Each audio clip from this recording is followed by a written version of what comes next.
I think the most interesting part here is not that you've been able to raise more money at a higher valuation necessarily, but since you guys acquired what was left of Windsurf, you have seen massive acceleration.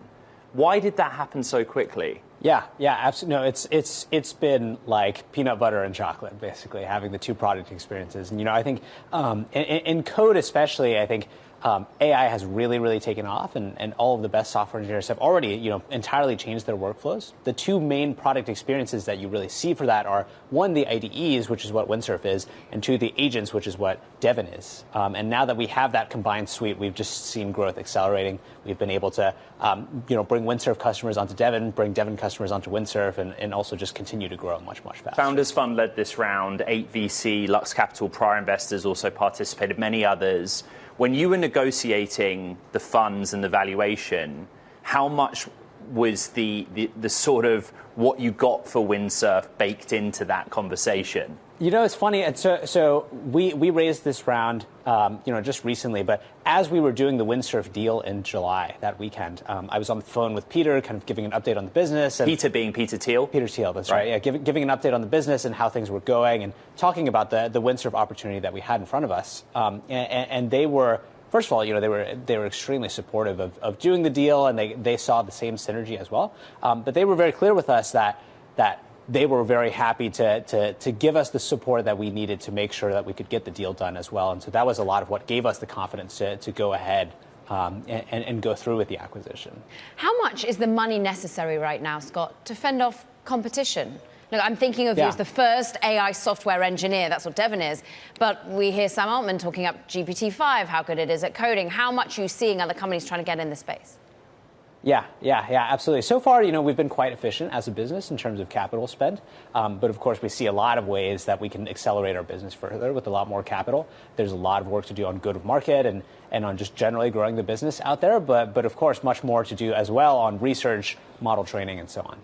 And many would say the talent wars, as many have deemed them, is an expensive habit for many, Scott. I want to go into your talent because it's fascinating, the way in which you're offering incredibly generous buyouts to certain Windsurf employees, largely because the team is too large, or do you see it more as a cultural alignment because it's about the grind you've tried to make very clear to them?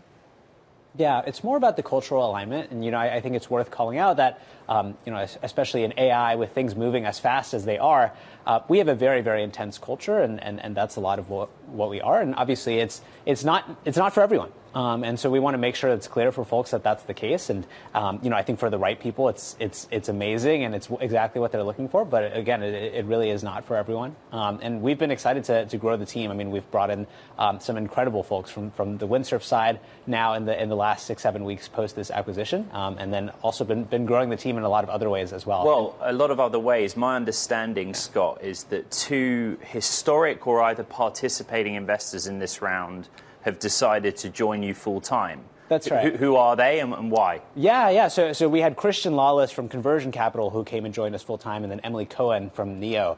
Both of those were early investors in us, supported us, all the way through, and have made the decision to come join us full time, which we're extremely excited about. There's a lot to clarify and unpack here. Yeah. My understanding is that when you close the Windsurf deal, revenues basically doubled overall, and combined enterprise ARR is running at 30% just in that period. But you said something a minute ago, well, we've been very disciplined. You founded this company in late 2023, correct? Yeah, end of 23, start of 24. And you've burned, call it what you were, about $20 million in that period of time. That's right. Why do you need $400 million? Yeah. No, it's a great question. I mean, and to be clear, I think Devin was already growing exponentially, up until this deal. Windsurf was growing exponentially itself up until this deal. We got to bring the products together and the businesses together and do that. I think from our perspective, as the game gets bigger and bigger and bigger, to Caroline's point, it's very valuable to have the capital to be able to do much larger work in model training, or to be able to grow and blitz scale our business much faster. You call it a game. The game gets bigger. And it is about mission focus right now, Scott. So many people have so many questions about the culture of building startups right here, right now.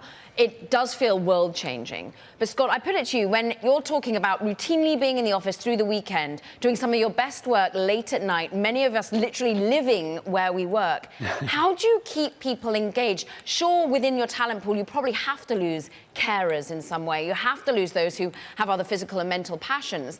But when you're asking people to develop the latest and greatest product that maybe replaces them themselves, how do you keep them grinding? Yeah. I think on the one hand, of course, I think there's all of the incentives and the benefits, and it's very important for everyone at the company to be an owner of the company and to hold equity in the company. I actually think the most important piece of it, to be honest, is for many of us on the team, of course, are programming nerds ourselves, and because of that, I think teaching an AI how to program is maybe the funnest thing that we could be working on and spending our time on. And the truth is, a lot of it is very, very self-directed for us.